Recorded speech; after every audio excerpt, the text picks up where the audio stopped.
expecting out of San Diego State, a tough-minded team, very, very well coached. My experience with the Rocky Long go way back many, many, many years, and what you see is what you get. And like I said, well coached, tough, physical, mentally just keep banging through the game. Very good athletes, and just an extremely solid football team. That's why they have the success year in and year out that they have. And waiting for the whistle, and we're ready to get this thing started. Utah State and San Diego State live here at SDCCU Stadium. I think they rose to the occasion, man, all of them.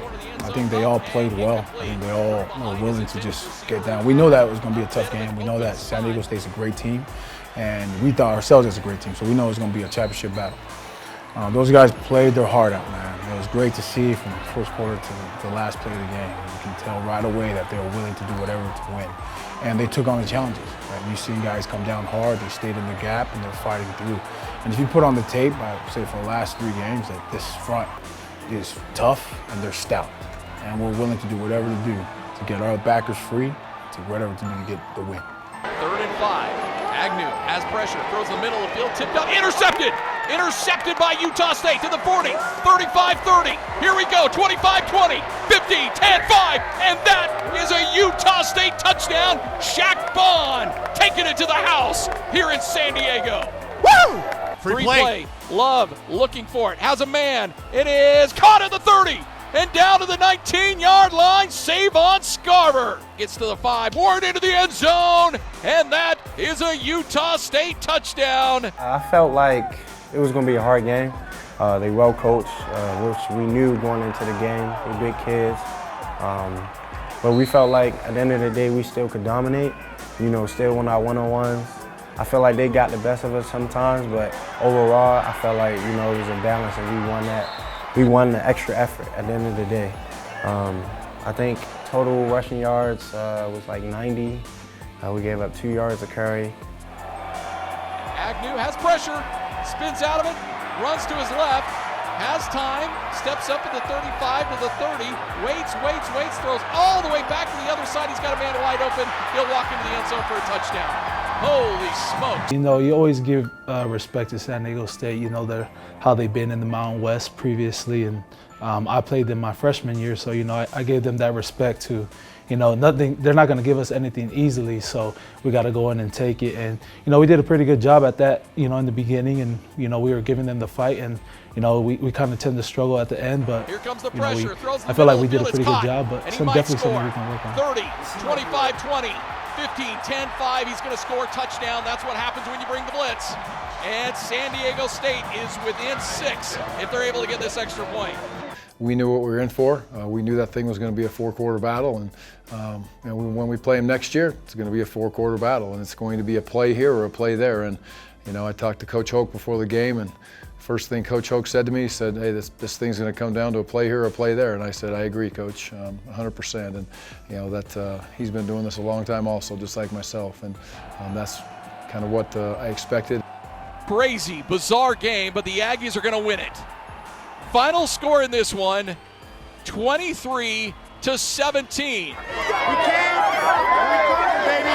We came and we conquered. Hail, Utah Aggies! We're out to win, so fight, fight, fight! Utah State, hey, Aggies all the way! Go Aggies, hey, hey, hey! Starting 1-0 is a heck of a lot better than starting 0-1 in conference. And the conference games are so huge, especially when you're playing that opponent in that situation where we haven't had much success throughout the years.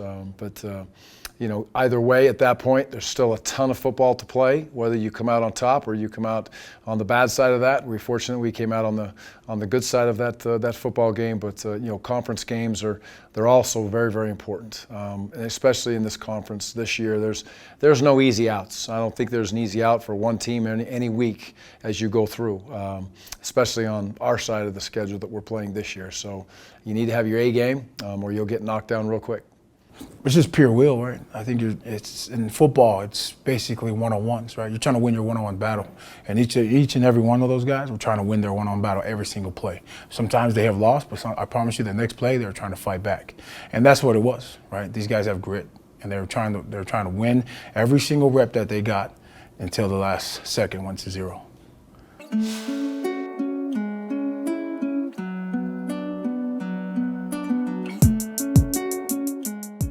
he had more size, he was like strong and all this stuff, but the only thing that separated him and me was my 1-2. My 1-2 was more than his. The coaches understood that, but they went with more of a size. You know how it is, like, you got a 6'6" kid. You know, some coaches understand the value of having a hard-working, hard-hat kid. You know what? Again, I think it's all about toughness. Guys having a blue collar, bringing that lunch pail, because that's what it's all about. If you can set yourself apart with being tougher, and again, we don't have those 4 and 5 star guys. LSU is probably all 4 or 5 star guys. We just got to make sure that we take care of us, do our schematically, get them right where they need to be, but then let these guys just play their butts off, because they like that challenge. They want to play against the very best, and they're going to play up for it. Then you look at our guys, you have Chris Unga as a starting nose, Fua Leilua, and then Devon Anderson. You know, they ain't big, 6 foot to 6'2", you know, maybe even 5'11". Height and strength, for me, I lack the height part. Being a D lineman, I love it. I love the trenches, being able to work hard for what I don't have, you know, gain that edge. And, you know, I never doubted myself once. Basically, in different levels of conferences here in the nation, right, in the NCAA, that you will see 6'4", 6'5" defensive linemen, right? Here at Utah State, most of the time you won't probably get that here, right? That's just because the conference and all that. But you get guys who are willing to work, and it doesn't matter what size they are, right? And they're in there with full heart and willing to get down and dirty in the battle, right, in the trenches. Hey, remember, it's under front, right? It's not all about strength. I mean, strength do play a part in that, but you gotta understand, like, it can only take you so far. You know, you gotta be able to understand your technique, you know, line off the back, read blocks, you know, be twitchy. Understand that you can't stay on the block forever, you know, like, yeah, you know, you can eat up blocks for the linebackers to flow, but you gotta make plays also. You know, to be successful, I just feel like your mindset gotta be here. It can't be just you wanna be average. It gotta be, you gotta come to work every day. You gotta learn, you gotta know what you gotta fix. And yeah, that's the most part I feel like to be a successful D tackle, that's the mindset you gotta have. Okay, if it's a check pinch, you guys good on that, right? Okay, we're gonna be pinch and thigh board it. It's gonna be a sneak. The biggest thing with these kids that they play with technique. You know, if you're gonna be small, if you're gonna be lack in one, you have to overcome it with technique. And these kids have great technique, and they're immovable, I'll say. You know, you can be 6'4", 6. We play against those guys every week, and we consistently control line of scrimmage, and they take pride in that. You know, sometimes, you know, you get the first hit and they're like, okay, you know, he's coming, and that's what I'm there for. You know, I'm gonna be in your grill all day, and you're either gonna give it back or I'm gonna have to take it from you. They're very blue collar, hardworking, and they're all willing to just get better every day. And each and every player that we have on the defensive side is willing to be a leader, right? And that's one of the biggest keys for me as a coach, seeing the development as I was at other schools, to hear that these kids are willing to get better every day. It's basically they're taking on every day as if it was game day. So it's great to see. I tried my best to get in the film room, get on the field to perfect my craft, because that's something height-wise that I lack. So, you know, I got to do my best to see what I can gain an advantage on the field, because that's what's going to help me, you know, weight room-wise, strength, you know, the ability to use my hands, stuff like that, to gain an edge that I don't have. So when I watch film, I watch everybody. Like, I watch all the little things they do. Like, I knew that 73 was top heavy. I knew if I moved around while I was pass rushing, I could get them. I could still win my one-on-ones with them. You know, so that was like little detailed things that I paid attention to. I knew that 60 was like their athlete. He was like a real twitchy guy, you know, so yeah, I felt like I was just doing, like, I felt like I was the information I gathered was proper, and they showed me that rather than telling me that, so. First of all, this is a good destination for the Polynesian culture because they have a lot of family here in the state of Utah.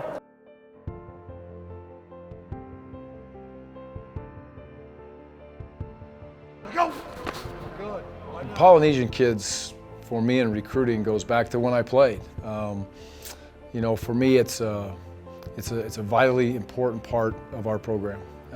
It's one of our 4 main areas. When we talk about it, it's recruit the state of Utah, it's have Polynesian players on this team, have a quality walk-on program, and have a quality mission program. I mean, that's how we recruit. And that's not my idea, that's Coach McBride's idea, that's Lavelle Edwards' idea way back when. It's the tough love, you know, and family-oriented, how family-oriented we are, and the tough love we get growing up. You know, you did one thing wrong and you heard it, you felt it, and it made you want to do better because you didn't want that to happen again the next time you played. So, you know, our parents, they put us into sports for a better life. You know, we all came here to our grandparents and whatnot. They all, you know, journeyed to America for a better life for us. And some of our parents think that football is the way to get into school. You know, and that's the biggest part. You know, football, you know, that's a big picture, yeah, but the biggest picture is school. You go play football, but you're in there for school. You go to class, you get your degree, come home with your degree. If you don't make it to the league, at least you got your degree. And that's the poly culture that's what we want, you know, is for our sons and our daughters to excel in life and, you know, come home with that degree. Come on, finish us out right. Ready. As a kid growing up, football was the ticket out of, you know, ticket to have a free education. So a lot of the Polynesian kids, their mindset is, you know, sports is my opportunity, especially in sports like football, rugby. You're starting to see a little bit of Polynesians playing baseball, very few Polynesians in basketball. Yeah, it doesn't fit our body type. So my honest opinion is that football just fits our culture. You know, we're brutes. You know, a lot of our people are big, strong, and you grow up, I don't know what it is. I grew up wanting to play football just like my dad, and you know, you want to go to the NFL. That was really my only goal in life, was to just make it to the highest level, and which was good at the time. But if I could go back, I would teach Polynesian kids to use football to get what you want in life. Right now, they think football is life. A lot of Polynesians, they just grow up, they think football is it, and that's going to pay for their life the rest of their, you know, they're going to live their life playing football, which is not true, you know. But to me personally, sports is all we have, you know. It's our quickest opportunity to get a free education and make money from it, you know. Our ancestors were warriors, right? I think Troy Polamalu said it best. He said, we are natural warriors. So football just became easy for us. But again, football was just our way out, right? A way out for our families, a way out for us to get a better life, education, and making sure that there was food on the table later on in life. And it has opened up a lot of gates for us as people. Obviously, it's tough being Polynesian. You're raised tough with your father, and, you know, very old, you know, old school ways. They teach you at a young age how to work, and teach you at a young age how to respect women and respect your elders. And those traits carried on for us for a long time. You talk about coming together as a group. Polynesians are very, very different in that way, because once you see one, you're already bonded somehow, some way. We feel like we're all related. You know, we can say that, and it's because we all come from the same background.